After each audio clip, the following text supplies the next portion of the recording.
All right, let's just dive right in. Every single day, you and I are trying to navigate this absolutely wild world of scientific information. So today, we're going to build the toolkit you need to really explore it. I want you to think about it like this.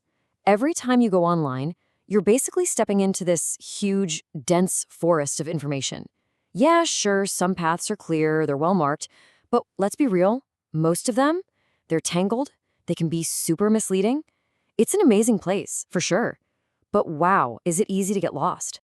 And here's the crazy part. That forest, it's growing. Like every single second, we're just getting bombarded from all sides, right? You've got these super rigorous research papers on one hand, and then boom, a 30-second viral video on the other.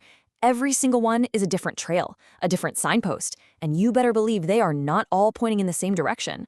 So the big question is, how in the world do we find our way through all that? How do modern explorers, that's us, tell a trustworthy path from a total dead end? Well, it's simple. You need the right tools. And that's exactly what we're going to do today. We're going to build that toolkit together. Okay, so first things first. Every good explorer starts with a map, right? This is what gives us the lay of the land. You know, that big picture aerial view of the whole forest. It really helps us understand the terrain we're in, and we do that by looking at how popular science has changed over time. And when you look at our map, you see this really clear evolution. I mean, we started way back with early naturalists in what you could call an age of wonder. Then came the media mavericks. Think of legends like Carl Sagan, who brought science to everyone's living room. And now? Well, now we're in the digital deluge. Literally anyone can create and share scientific content. And that explosion of voices is exactly why this forest is so much trickier to navigate than it ever was before. But hold on, there's a hidden trap marked on our map. It's something called the easiness effect. See, our brains are kind of lazy. They're wired to believe that if something is super easy to understand, it must also be true. You know that feeling when an explanation just clicks? It feels so simple and clear? Well, that's when we're most likely to just accept it. No questions asked. And that right there is the core risk. That aha, I get it moment feels amazing, doesn't it? But if it's coming from a massive oversimplification, it can give us this totally false sense of confidence, of expertise. It's like it makes a really tricky, winding path look like a freshly paved highway.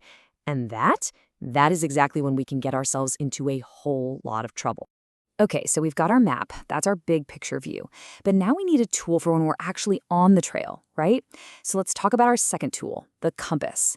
This is what helps us check our bearings and really figure out the quality of the information that's right there in front of us. So what does your compass do exactly? Well, it checks if an explanation actually holds together. You gotta ask, do the ideas connect logically, one step to the next? Or is it just a bunch of catchy phrases and, these really slick metaphors that sound good, but the second you poke at them, the whole thing just falls apart? A perfect case study for this is the selfish gene metaphor.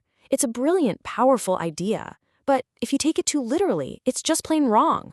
Genes aren't walking around with little agendas. They're not actually selfish. It's a fantastic example of a concept that needs really careful handling, or pruning, to make sure a catchy phrase doesn't send an explorer like you down the completely wrong path. All right, map, check. Compass, check. We're getting there. But even the most seasoned explorer knows you absolutely cannot ignore the weather. And in our forest, the weather is the environment we're in, the social and political climate. And believe me, it has a huge impact on our journey.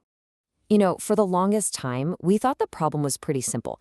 If people don't accept the science, they just need more facts. This idea is called the information deficit model. But it turns out that forecast is just plain wrong. Just throwing a pile of facts at someone who's already skeptical, it almost never changes their mind. The reality is actually a lot more complicated. A lot of the time, we're reacting to the messenger, not the message itself. This is a fascinating concept called political spillover. Think about it. If you really don't trust the institution that's giving you the information, let's say it's a government agency, that distrust can actually spill over and make you reject the science, no matter how solid the data is. And you can see it right here. It's such a clear relationship. When people's trust in the messenger is high, their acceptance of the science is also high. But when that trust is low, whoosh, acceptance just plummets. It's such a powerful reminder that science never happens in a vacuum. The weather always matters. So we've journeyed through the forest, we've looked at the challenges. So what's the big takeaway? What have we actually learned here? Well, we've put together a complete toolkit to help you become a smarter, way more confident explorer of this whole scientific world. So here it is, your explorer's toolkit, all in one place. Step 1, use your map. Get the lay of the land. Step 2, pull out your compass. Check your bearings on the path right in front of you. And step 3, always read the conditions. You got to understand the weather and the bigger context. And look, the goal here isn't to find one single perfect, unchanging trail. Let's be honest, that doesn't exist. This forest is alive, it's always growing and shifting.